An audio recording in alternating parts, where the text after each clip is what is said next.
আসসালামু আলাইকুম ওয়া রাহমাতুল্লাহ।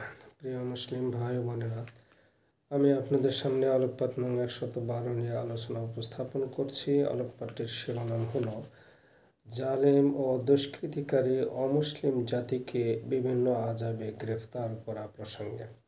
শিরোনাম সংশ্লিষ্ট মাক্কি সূরা আল আনকাবুতের 40 নং আয়াতের তেলাওয়াত এখানে শোনানো হলো। أعوذ بالله من الشيطان الرجيم. بسم الله الرحمن الرحيم.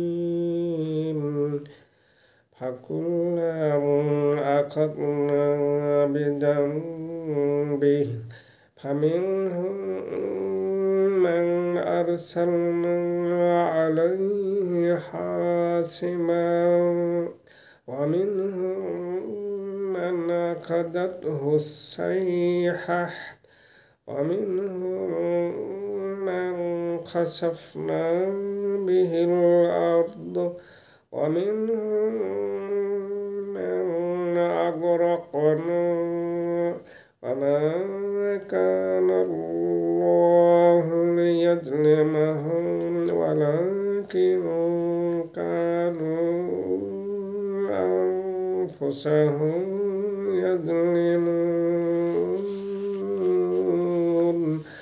সাদাকাল্লাহুল আযীম। এবার শিরোনামের আলোকে আয়াতটির ব্যাখ্যামূলক অনুবাদ এখানে উল্লেখ করা হলো।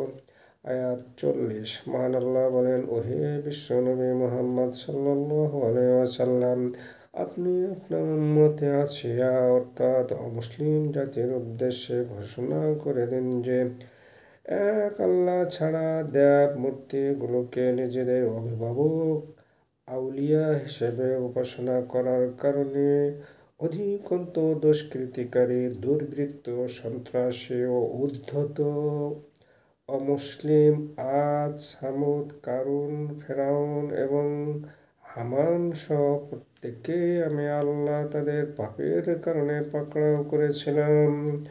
তাদের মধ্য থেকে শক্তিশালী আদ জাতির উপর পাঠিয়েছিলাম হাসিব তথা পাথরসহ ঝটিকা বায়ু। তাদের অন্যতম পাপিষ্ঠ সামুদ জাতির প্রতি আঘাত এনেছিল বজ্রের প্রচণ্ড আওয়াজ আসাইহা। তাদের মধ্য থেকে উদ্ধত, অহংকারী ও অবৈধ উপায়ে সম্পদ অর্জনকারী নাস্তিক কারুনকে আমি প্রথিত করে দিয়েছি ভূগর্ভে। তাদের মধ্য থেকে অন্যতম অপরাধী, খোদা দাবিকারী, মূর্তি উপাসক ফেরাউন এবং হামানকে সদল বলে ডুবিয়ে দিয়েছি নীল নদে। তাদের প্রতি মহান আল্লাহ কোনো জুলুম করেননি, তারা নিজেরাই নিজেদের প্রতি জুলুম করেছিল। মাআযাল্লাহ। আসুন অমুসলিম ভাই বোনেরা, তাওহীদের দাওয়াত গ্রহণ করে উম্মতে মতিয়া অর্থাৎ মহানবী মুহাম্মদ সাল্লাল্লাহু আলাইহি ওয়াসাল্লামের অনুসরণকারী উম্মত হিসেবে পরিচয় লাভ করুন। আর মুসলিম ও মুসলিম ভাইয়েরা 5 ওয়াক্ত সালাত আদায়, সাওম পালন, তারাবির সালাত আদায় ও লাইলাতুল কদর তালাশ সহ অন্যান্য ইবাদত বন্দেগী পালন করে চলুন। জাতি, ধর্ম, দলীয় পরিচয়হীন সন্ত্রাসী, দুর্বৃত্ত, দুষ্কৃতিকারী ও জালেম ভাইয়েরা তওবা করে সঠিক পথে ফিরে আসুন।